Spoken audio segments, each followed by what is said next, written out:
Hello guys, ito ang bahay kubo na pinapatirahan ni Manting Pirinya sa amin. Nang ako'y tumira dito, malago ang damo, abot bubong ang damo ang mga baging. Nang malinis ko na, nangalaga ako ng manok Tagalog at saka kalapati.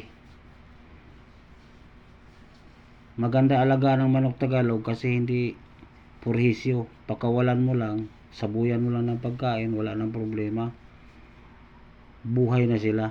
Hindi katulad sa Texas na ang hirap-hirap mong alagaan. Kaya na yan, may isang ako manok na Texas, yan ang makikita nyo, yan ang hirap kong alagaan. Yan, manok na organic, yun ang inaalagaan ko, pinapapalaki ko. Yan ang mga paitlugan ko ng manok, dyan din kami nagsasaing. Okay, masaya naman din kami dito nang kami ay pinatira dito ng walang bayad kasi nakapangalaga ako ng manok at naglilinis ako dyan sa paligid para hindi kami ahasin kasi dyan sa baba ilog na yan, malalaki ang ahas dyan. Delikado nga sa mga bata dyan na maglalakad na mag-iisa, baka mamaya masalubong nila yung sawa, napapalakalaking ahas dyan. Pero ang makaganda dito sa sa baba na itong bahay na to, nandyan yung masasarap na gulay katulad ng kabuti. Sisibulan niya ng kabuti dyan. Taon-taon sinisilip namin yan dyan kasi sa sobrang dami dyan ng kabuti.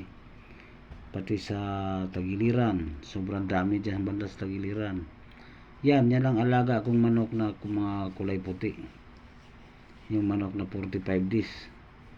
Yun ang ginawa namin pang ulam kung kami ay walang ulam. Nag-aalaga rin ako yan kasi masarap din pang ulam yan. Madalas ako magkatay ng manok na dahil dyan sa alaga na yan. Ayan, ang organic manok ko palaki na. Yung isa sisiw pa. Pero nilinis ko yung mga gagalaan nila, ang linis-linis. Ayan, makikita ninyo. Sa ilalim ng puno ng mangga, yung suha. Yan din ang tinaniman ko ng talong na katatanim ko lang. Kalilinis ko lang. Yan ang aking tinataniman. Papunta doon sa may kawayan. Yan ang bahay kubo naming tinitirahan. Yan, simple lang. Probinsyano kasi kami. Sino bang nakakaranas dito? Ako lang yata nanirahan sa mga ganong sitwasyon. Pero kahit mahirap kami, pero masaya naman kami dyan. Wala namang nanggugulo sa amin. Okay lang. Sa araw ng sahod galing ako magtrabaho, masaya. Pumunta dyan yung aking mga kaibigan, magiinuman, masaya na rin ako. Yan ang mga sisiyo ko na mga organic. Yan ay dumami. Yan ang mga tinataniman ko ng gabi. Yan, dyan papunta sa tagilid na yan. Mga gabihan ko yan. Yan ang paitlogan ko ng manok. Dyan sila nag-iitlog. Dyan ang aming saingan. Paulit-ulit ko pinapakita sa inyo ang manok kong organic. Masarap alagaan ng organic. May itlog niyan sa isang piraso, dalawa silang sisiyo. Masarap mga alaga ng manok. Ayan, panoorin ninyo.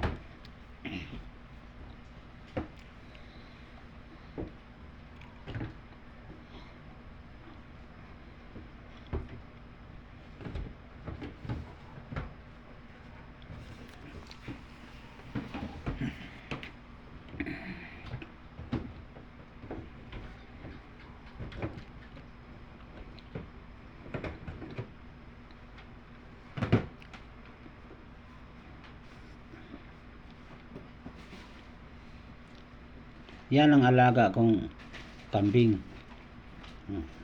Nangalaga ako ng kambing habang nakatira ako sa bahay kubo na libre para may pakinabang naman yung may-ari, mabigyan ko naman kahit kaunti. Di patuloy ako sa pagpangalaga. Yan ang inahing kambing, yan ang anak ng aking kambing. Mataba na rin, medyo malaki na. Sarap sa feeling na may mga alaga kang hayop. Patok din sa akin mga alaga ng ganyan kasi hindi naman ako naka-line up sa may kaya sa buhay. Yan ang aking tinaniman ng sitaw, mga gulay. Yan ang anak ko nagtrabaho, tumutulong sa akin. Walang magagawa kung hindi tutulong sa akin.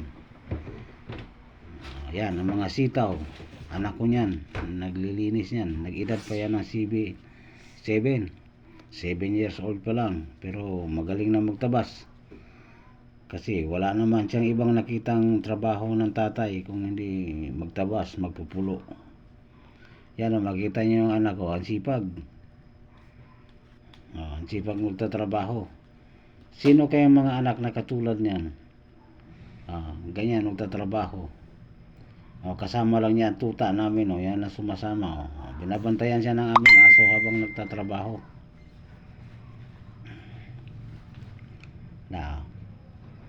Sino kayong marunong niya mga kabataan? Nakita ko mga kabataan ngayon ganyan kalaki, wala pa gala-gala, kahit saan napunta, hanapin ng magulang. Pero itong anak ko, hindi yan nagagala. Asan siya nagagala? Dyan sa aking taniman. Yan, sa kanyang nililinis yan. Yan, tanim niyang papaya, diba, napakaganda. Yan, lilinisan pa niya yan. Matatapos niya yan na siya lang mag-isa. Yan. Panoorin niyo mga tanim niya. Yan, ang kahoy na sampalok. Diyan na rin kami magkuha ng pampaasim kung makabili kami ng bangos. Yan, ang gabi, natanim kong gabi. Hindi na kailangan na bumili ng gabi na panghalo sa karne kung magluluto ka ng karne. Kasi ang dami ng tanim ko dyan.